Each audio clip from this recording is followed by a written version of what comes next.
Manuel Balcázar, especialista en inteligencia y sobre seguridad nacional, director de MB Consultores, está con nosotros nuevamente. Manuel, ¿cómo te va? Gracias por estar acá. Buena tarde. Hola Alejandro, buena tarde. Un gusto saludarte a ti y a nuestro auditorio. ¿Qué piensas primero de esta caída de Nemesio Ceguera y de lo que viene para ese cártel? Bueno, creo que la caída pues era prácticamente inevitable porque el cártel de Jalisco se empezó a visualizar como uno de los grupos más poderosos a nivel nacional y transnacional, por un lado, y esta intervención del gobierno federal, que me parece es un gran éxito, ayuda en términos de la negociación binacional entre México y Estados Unidos, porque recordemos que el presidente Trump había sido muy enfático en la necesidad de algún resultado. México había logrado maniobrar con la extradición o expulsión de varios capos de alto perfil, entre ellos un hermano justamente del Mencho. Sin embargo, esta detención es estratégica y marca un parteaguas, por lo que bien comentabas ya tú hace un momento, sobre la capacidad y presencia del cártel de Jalisco en más de 40 países. Ahora viene una etapa de recomposición muy relevante, porque el cártel de Jalisco es una organización muy distinta a las que habíamos visto antes,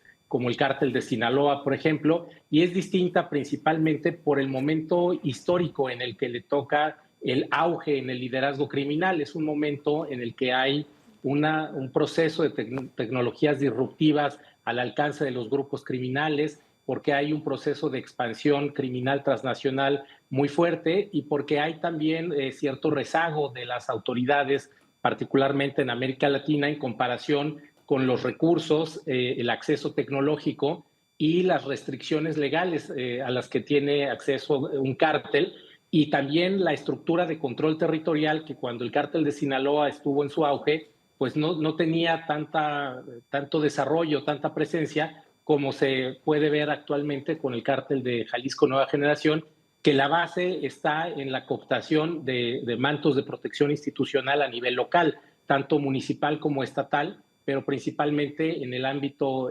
municipal, donde como pudimos apreciar el domingo pasado, 22 de febrero, pues las autoridades locales prácticamente fueron inexistentes. Y en función de esto, la recomposición del cártel de Jalisco es un pronóstico reservado en el que la violencia parece ser el común denominador que va a definir el futuro de esta organización. O sea, ¿se puede prever una guerra intestina en ese cártel?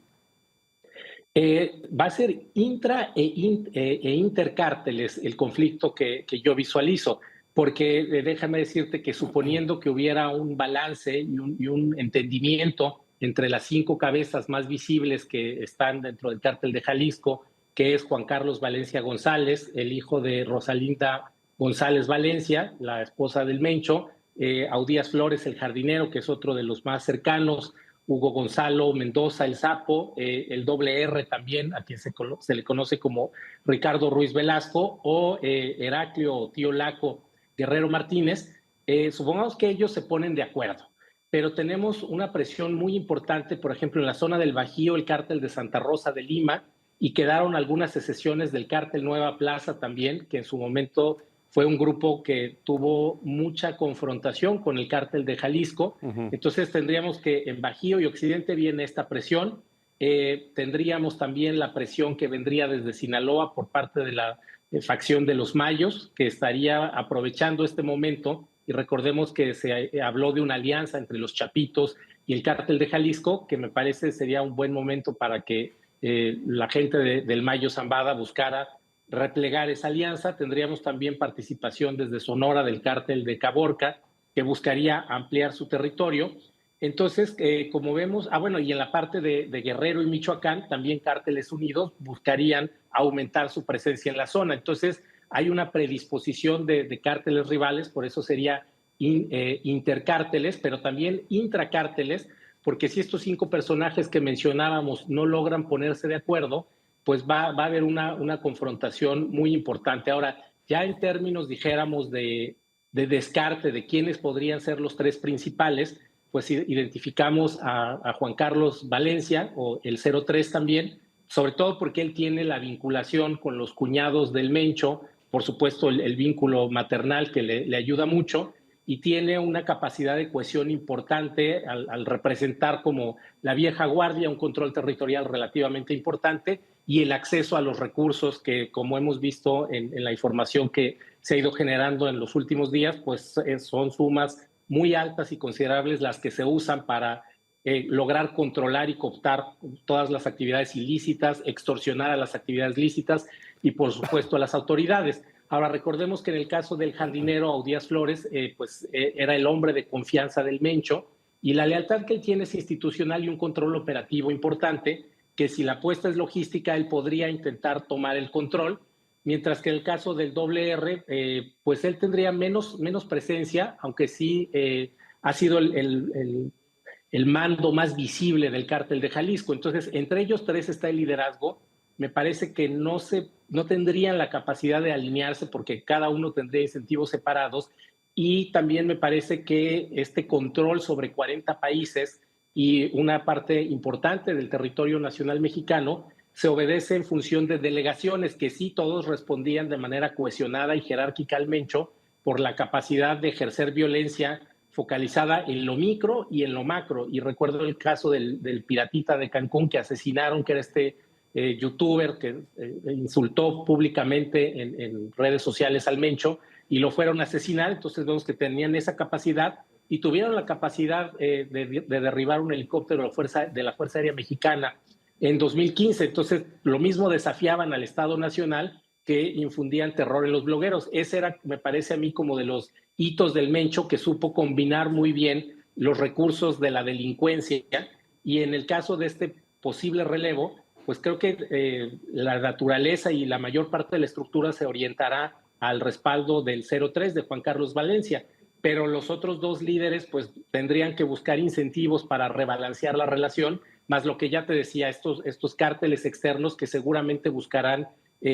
empezar a debilitar o aprovechar el momento vulnerable del cártel de Jalisco, más la acción de las autoridades, que como veíamos tienen un despliegue muy importante, las autoridades federales, para lograr recuperar la estabilidad y la confianza, sobre todo, eso es lo más importante, en la zona, en lo cual poner una posición muy vulnerable